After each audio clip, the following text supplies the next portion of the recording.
I've given you some of my thoughts on this, but I'm looking for opinions now. I want to get a little bit strong, a little bit better hold. So let's bring in somebody else who was there, who saw it. Let's bring in Ben Askren. Ben Askren. Ben, what's going on? Oh, I'm just enjoying a nice day at home. My wife and I moved into a new house, so getting stuff situated. I'm going to go pick up my kids here a little bit, and everything's good. When did you move in?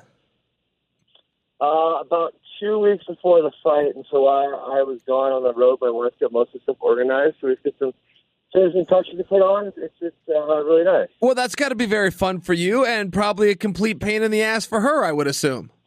Yeah, moving is the worst. It's totally the worst. We got 11 acres. We're going to build the wrestling academy on the property, and I already have 9 holes of disc golf, which will be expanded to 18 this summer, so I'm going to be living the dream. Will you please tell me what the hell is disc golf? You keep saying that term, and I keep playing along like I know, but I don't, man. Let me just come clear. What is disc golf? Are you going to London? No, I'm not going. Oh, geez. Okay. Well, okay, listen, there's tons of courses. Oregon's got some fantastic courses. Because obviously, you guys got hills, you got trees, you got everything you need to have a great disc golf course, and you guys have quite a bit of it. Okay, but what? Okay, so I'm picturing a golf. I mean, you got to walk me through. I really don't know what it is. It's not a golf course. Okay. Obviously, you have way more control of a disc than you would a golf ball, right? All right. So my short advertisement that I would give to someone who's ever played is regular golf for 18 holes takes about 4 hours. It costs about $100, generally speaking. Disc golf for 18 holes takes about an hour, and generally speaking, it's free, and you do not have to make a tee time. So for those of us who like going outside, spending some time outside, it's just it's a very great alternative, and I think it's much more fun also than real golf. Okay, but the game itself, that's what I'm saying. Okay. I show up, I've got a disc. Okay, you got a disc. Well, if you can have like a driver, mid-range, or a putter, you show up, generally speaking, the tee pad will be cement, maybe gravel if they're cheap, possibly a rubber pad. There'll be a little tee sign, which will then tell you where you're supposed to throw it. And then there'll be a basket. So once you make it in the basket, the hole is completed, whether it takes you 2 throws or 5 throws or whatever the heck it takes you. So you got to make it from the tee box to the basket, then you go to the hole and you play another one. And you say it's free, so like, why would somebody make a nice course? I mean, how do they get? What do you? Then you go inside and you have a sandwich? No, it's parks. Well, they're mostly in parks because obviously the city or the counties, they want people to come use their parks that they have land for, so that's what they put them there. I'm still not sure I totally understand what this is, but I've at least got a better idea now. I will YouTube it. Yeah, Sarah is probably old enough to go play. And you guys, it's probably warm enough in Oregon at this point in time, I would assume. So you guys could, I will send you. You send me your address, and I'll send you the closest course to your house. How about that? All right, that's perfect. I will figure out what it is. All right, let's get back to the fist fight that you were in. I mean, all hell broke loose pretty darn fast, right? Back me up from the beginning. When you leave the locker room and you're walking out there, everybody will tell you that your first time in the UFC is different. Did you have a different experience? Did you have a different feeling emotionally, the nerves, the excitement, whatever it would be? Yeah, not really. You know what? Well, I guess it will be a little different, but different in a better way. For whatever reason, this time I was even more calm than I usually am. And I think I try to like psychoanalyze myself so I can get better at what I do. And I think the reason is, in my last fight, I was so worried about being perfect because everyone expected me to win. And so not only did I have to win, but I had to do it in very dominant, very quick fashion. And so I was really, focused on that detail. And this time it was like, hey, Robbie Lawler's good. Anywhere I beat Robbie Lawler, people are going to give me a thumbs up. So all I have to do is actually go beat him. That's pretty easy. And so I was very relaxed, very calm, happy, enjoying the moment. And that's it. Okay, so that answers my question for how this thing started. But I mean, before you know it, you're in a dogfight and you got a hand trap behind your back and you got a world champion on top of you. I mean, man, when he was hitting you, I'm watching that and your face looks so relaxed and so calm that I'm going, okay, either he's totally fine or he's about out. Which one was it? I was fine. I was fine and not fine all at the same time, but I was okay with being not fine. So what happened, I shot the double, I hit a drag. I almost had his back within like 3 seconds of the fight starting. And he slips an arm out, and I misjudged how powerful he was going to be. He picked up something that really damn fast. In the process of that, I got my arm trapped underneath my body. And like you're saying, he was unloading punches. And so for me, I was trying to find the wrist so he could stop hitting me.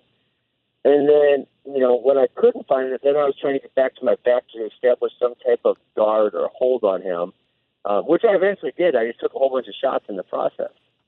Okay, so when you were taking those shots, I mean, were you in trouble? Were you hurting? Were you, hey, where am I at right now? Or were you just trying to get that wrist back? Get a hold of him. All right. And I couldn't, like I said, I couldn't find that wrist that I needed to. And then eventually, when I got all this squared up, I was able to get a hold of his body. But yeah, ideally, I would have got a hold of the wrist earlier, and then he wouldn't have been able to hit me all those times. And the finishing sequence, I think that everybody would be up to speed on that. But if you're not, I got to tell you, I saw what the ref saw. His hand was up, and then his hand dropped down, and it was to the point that from my seat, I even yelled something to the ref for Robbie's sake, like, "Hey, he's out." But then I also saw what people saw when you finally let go and he came up to his feet. It was just, It was a really interesting and bizarre scenario. You know that I was also analyzing this in my head, and I think that what happened was I had a lot of things going on, right? And I saw Herb come at me, and I slightly relaxed. It's a blood choke. I think that was enough to kind of wake him back up. And so then by the time Herb tells me to totally let go, he's already woken back up because I've relaxed a little bit. But the long and short of it is he did go out, and there was no way he was getting out of that hold. I had a minute 40 left. I mean, it's just done. 100 out of 100. That one's done. That's a tough position to stop, the bulldog choke. You don't see it very much, but when you see it, fight ends up getting stopped. Yeah, absolutely. All right. He kind of put himself in that position to escape the track. But you're right. It's not very well used. Someone actually reminded me of an old tweet I put up about a fellow fighter who loved the bulldog choke. I kept telling him how stupid it was, and he just stopped doing it. And then there was 2 submissions in one night in the UFC with the bulldog choke. And so I said I had to let him keep using it. Okay, so I got to ask, you get in the back. Were you able to take in the co-main event? Did you watch Tyron and Kamara? Well, I was really frustrated because I was supposed to be out there. I had talked to the UFC, all the staff earlier, and said I want to go out and corner Tyron. They said no problem. And then, I thought that meant that I had my paperwork done. So then they said, we didn't do your paperwork. And I'm like, well, why did you tell me I was okay then? Like, if my paperwork wasn't done, why did you say this will be no problem? You should have said, no, you can't do that because your paperwork's not done. But tell me on Tuesday. Don't tell me 5 minutes before he's going to walk out. Oh wow! So you tried to just turn around and go right back out. Yeah, I was all set, and they're like, you can't do it. I said, you guys told me on Tuesday this is no problem, and they're like, your paperwork's not done. I'm like, okay, but why didn't you tell me that on Tuesday when you told me it was okay? All right, so you stay in the back to watch the fight. I mean, what was your real broad view? What'd you think there? Kamara looked good. Tyron have an off night. Like, what was your takeaway? I'm really frustrated. Tyron didn't learn his punches though. And that's happened a couple of times before in his life. He's a perfectionist. He's really intelligent. He just he almost overthinks it. Now it was, what happened in the Rory fight, which is probably his other worst performance of his career. Now I think that's what happened on Saturday night. He's just overthinking. Sure, I gotcha. Mm-hmm. And did you see the big melee after everything? It was like at the Palms or something, and Colby and Kamara. Yeah, I saw it. What'd you make of that? I mean, what are those guys coming up to Colby? What happened there? It's just bad on so many levels, in my opinion. Well, I guess first of all, you're saying Colby's by himself, which, yeah, I mean, he's not rolling the posse. But then Colby hides behind his old woman. That was like the most bizarre part of the sequence, in my opinion. And then Marty was driving around on a wheelchair in the backstage, and then he's trying to attack Colby. It's like, whoa, I thought you were in a wheelchair. Why are you attacking Colby? So just kind of the whole thing is bizarre to me. And obviously, Marty tried attacking me backstage at the press conference. And like this guy, I don't know, I think he's got to realize he has to control his emotions because, man, if you get in a fight with a random stranger and you beat their ass and you're the world champion, you're probably going to go to jail for that. Yeah. No, I hear you on that. Situation to put yourself in.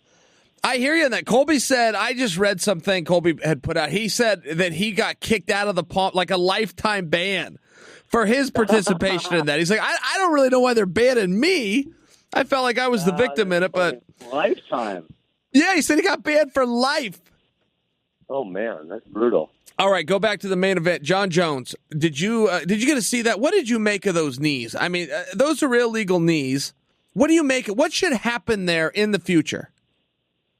Shoot, I don't know. I didn't know what Jon was thinking, really. I mean, that was it wasn't one of those is his hand up, is his hand down things. It was just it was very clear that he was a down opponent, and Jon was winning the fight by a long ways. And so why he would even throw anything moderately risky at that point is beyond me. I don't know what clicks in his head that says throw this knee. I couldn't tell you on that one because that is bad decision making right there. So the referee ends up taking 2 points when he steps in and decides this is illegal and I'm going to take a point. He takes 2. Do you understand why? How did he even have the ability? I don't understand. I don't understand that one. I'm not up on all the rules, so I can't understand the 2.1. I don't know why. It obviously didn't matter in the fight. You know, he won by 48-43 or something like that. Yeah, he had a dominant lead on it, but I just thought that it was an interesting talking point because, one, I don't know why it was 2 points. And what somebody had said to me, but I don't know if this person's right, what they said is, because it was his second time. He kicked him in the head earlier, and then he kneed him in the head. It's like, okay, is that how it works? The referee can, even though he doesn't call it, he can call it later? I mean, that doesn't sound right to me, but I've been offered no better explanation. You know what? I was actually listening to Bob Bennett. He went on the press conference before me, the post-fight press conference, and he discussed this exact topic, and I could not tell you what he said. Okay. I'm blanking on what it was, but he did lay it out, and I was blanking on what he said. For what the ruling on that was. And all the rules were followed there. I don't contest that. And Anthony Smith was very honorable, and I don't contest that. But just to speak, maybe as we're going forward, if a guy just got kicked and then kneed in the head to the point that it's illegal in a sport that has almost nothing illegal, okay, shouldn't we at least come to the consensus that maybe he's not in the best position and he's maybe not the best one at that immediate time to make the decision about can he continue? I just would look at other sports. I mean, I thought that's what was going to happen, honestly. Sure. That they were going to end it. So I was kind of surprised I was kind of surprised that didn't happen at that point. I think that if it was, this would have been illegal, so even disqualified, but also if they're late enough in the fight, they can also always go to scorecards as opposed to calling it a no contest. And maybe Anthony thought that's what they were going to do, that they would go to scorecards, and then he would lose from that. Well, they only go to scorecards if it's an accidental that stops it. If it is illegal, no, the fight is over. Anthony would have been crowned champion. It would have set up a rematch. Blah, blah, blah. Yes. No, in WWE, funny you bring that up because in WWE, you're right. It must be a pinfall or a submission, right? When your partner jumps in and hits the guy with a chair, it's a disqualification, but the belt doesn't change hands. In fighting, it does. Are you sure? 100%. Yes. Yes, absolutely. The belt would have changed hands. What about the fact that I kind of whispered this to you? What about the fact that you and I had the number 10 video in all of YouTube? That was pretty cool. That thing caught fire. Yeah, I mean, it had like 700,000 views in one day. How's it doing now? Have you followed up on it? Is it still crushing it? I haven't followed up on it. I just felt like, man, if we got 700,000 views in one day, we should probably do it again sometime. I would think that makes sense. I got to tell you, I wasn't quite ready to move on. I'm still on these illegal knees. I wanted to make one final point to you, which was just use football terms by example. Okay, if the Saints are playing the Patriots and the Saints cheat, the referees don't turn to the Patriots and say, "Do you want us to call that?"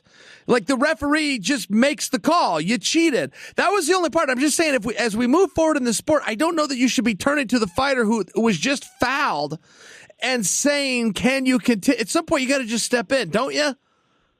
Yes, I mean that seems like fair to me. But you and I come from wrestling, where if you want to get the most boos probably happen when someone takes an illegal slam and you know they're not hurting, and then they refuse to continue.